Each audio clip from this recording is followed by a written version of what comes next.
They're all leaning, aren't they? One as well, look. Exactly. The work that we've been doing today around the active neighbourhood scan is around trying to understand what access looks like on a particular estate, and that estate is Hawtonville in Newark.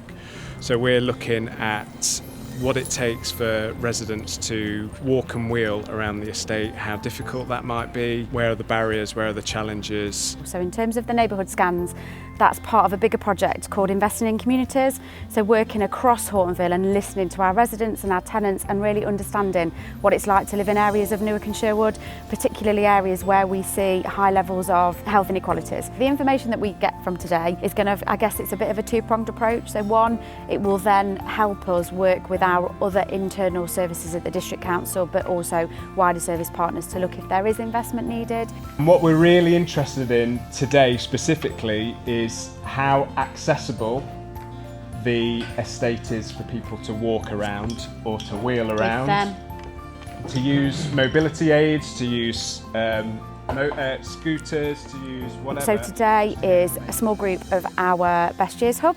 So it's our partnership with the CVS. It's an over 65 project to reduce loneliness and isolation, and part of today is about splitting in small groups and mapping certain areas of this ward and really starting to understand how people access the local shop, the pharmacy, the hospital, the local cafe.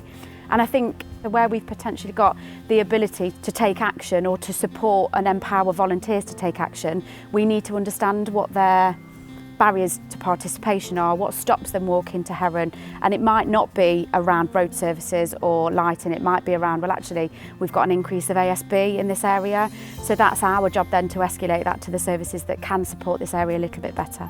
The paths around Newark are really bad. Terrible in the town. When you've got as well a walker. What is it particularly that stops you from wanting to come out? Kids, teenagers.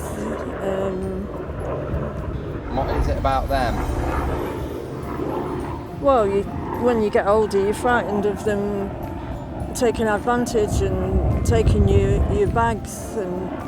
Because that old lady that had been across St Mary's Gardens, it was her bag that they'd took.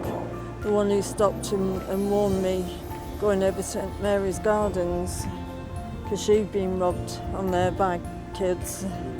We don't get them, because when we first moved in here, I got eggs chucked at the window and boys looking in the window and saying nasty things to me, but we don't get that now, because there used to be a seat outside the club, and they used to sit on that. But we don't get that now, but only for these in the running around while this fence has been down. 6 with that one. So that's 6 posts, and it's been sawn off, look. So basically, if they like fix the fences where the children couldn't use as a cut through, would make a world of difference to you. Yeah. On the bicycle. There was somebody in there on the electric bike the other week. They can't get in.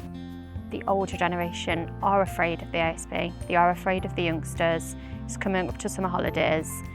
They are planning in advance what to do because they don't want to bump into the teenagers. They don't want to bump into the ASB. So they are going to stay home, which is really sad. It's summer. It's going to be really hot. Fingers crossed. And yeah, they're going to be inside. One of the ladies I just spoke to today, I told her that we'd gone to the YMCA and she was like, well, I'd love to come, but I didn't bring my walker. And she knew that if she didn't get a walker, there's no way she would have been able to get from there to the YMCA. There's nowhere for her to stop. And I think it's a shame because the YMCA is such a good hub. It's got a cafe. I mean, the gentleman we walked with said he goes there for different appointments, counselling, and people can't access that without either having to pay for a taxi or asking somebody to take them there, when it could just be a walk if there was somewhere for them to sit and safe paths for them to walk down. So yeah, as we come up to this drop curb, you've got a drop curb over there, so you've either got to go down and cross, or you've got to cross a massive junction, which is quite busy, to find a drop curb.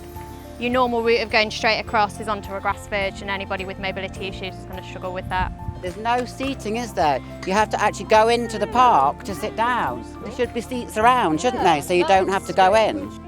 They fly around on their bikes over them ramps, and cars do and all, and the police can't catch them. We want to be able to connect some of that insight into different parts of the system, to other organisations that are working across the system that might be able to have some sort of sway in terms of making changes. So they might be from a local authority point of view, it might be from a health point of view, but we know we just need to be able to tell that story of what access looks like in a place like Hawtonville to get people to really understand the role that they play.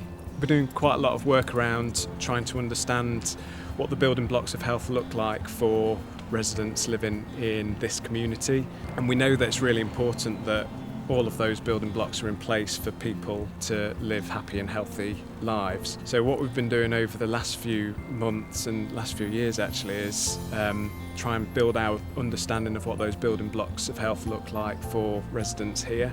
A lot of the stuff that's come out from today, a lot of the information and insight will help us to build that picture, build that understanding of what those building blocks of health look like for people living here. So things like our surroundings, things like transport, things like communities and families and friends. All the great stuff that people have shared today will just help to give us a better picture of what those building blocks of health look like. This is the first stage of our neighbourhood scans. We've got lots of plans working with different age demographics, and I think that's really important to mention. Today is about our older population, but we've got great relationships with the Family Hub and our schools, so working with our younger generation, families, so we're trying to cover every age profile of this piece of work.